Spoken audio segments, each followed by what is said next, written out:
Is there something that Hollywood doesn't get about America? Joining me now, 2017 People's Choice Award nominee, Tim Allen. Yes, there we go, yes.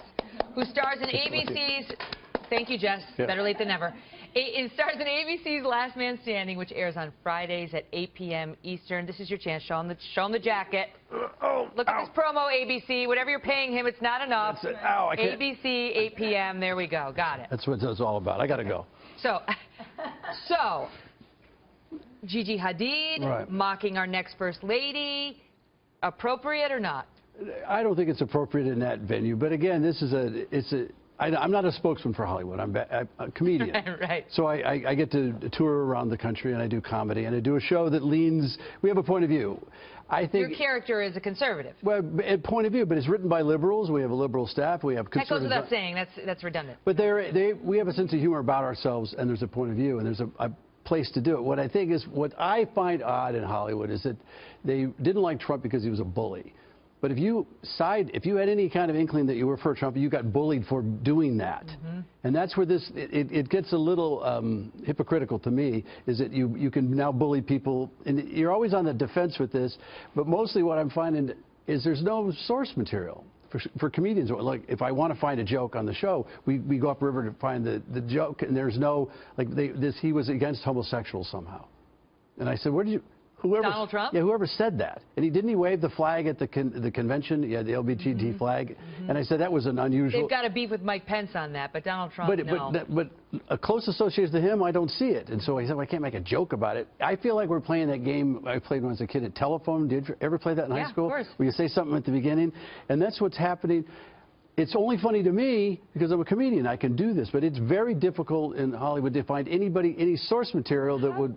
Well, how are you surviving there as somebody who's, you know, on TV as a conservative? Well, I might not after tonight. Outed himself as open to Donald Trump's ideas, because there are a lot of actors, I know many of them, who are part of the Hollywood conservative underground, and they do not reveal that they lean right at all. I'm really an anarchist. That's how I look at it. As comedians, I don't like anybody telling me what to do, period. I know, but people still object to that. If they find out you support Trump at all, it's like you smell bad, especially in Hollywood. Believe me, I've had these. They're not even discussions. You get bullied into a position. I don't want to defend the guy. He said stupid stuff. To me, sometimes he acts like a new talent comedian. If you've ever been to a new talent show at a comedy, there's guys that have great material that have very, very bad comedy timing. And he's got terrible timing. What do you mean? Well, he says stuff that could be. George Lopez, and I hate to doubt George, he said a joke about, he was against the wall. Years ago on stage, it was real funny about, we build a wall, and forgive me, George, but the Mexicans will have to build it. And that was the joke. Donald says it, or expectant president? President-elect Trump. President-elect, expectant president. I guess that would be kind of weird, wouldn't it? If he actually was expectant. Well, who knows? But sometimes he doesn't say things. I give him the benefit of the doubt. A lot of comedians, we watch it, go, God, if you just gapped that a little bit, it might have been funny. And he may, in fact, be a guy that wants to be funnier than he is.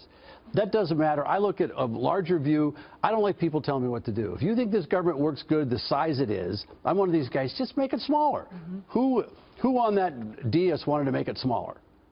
I'm not so sure that he does, because he has a long line of being a Democrat, but at least it was a shot at making things smaller. I don't know, fiscal realist, rather. What about all the infrastructure spending he wants to do, and he doesn't want to cut entitlements other than Obamacare? I don't know. Then you get these little red flags go up. I'm not sure what exactly has happened. Certainly for a Democrat, you should be happy about this. He's not that. Some of those spending. They could have wound up with Ted Cruz. Don't start that. When you're talking about social issues, I mean, they would have liked him a lot less. Somebody said one comic, it looked like he had a milk allergy the way he talked. He had he's got to take some antibiotics or something. Didn't he seem like he had some kind of do one of these things? Poor Ted. All right, I'm going to leave it at that. Tim Allen, and the show is actually very popular. Last Man Standing, up for People's Choice Awards. You've got our vote. Yeah, there we go. Wait, let me give Better late than never. Can I give you a joke? Yeah, great. This is what I said. They're making LA's come up with safe space for people that voted for Trump. They're in that area. They want a safe space. They're calling it Texas. Thank you. I like it.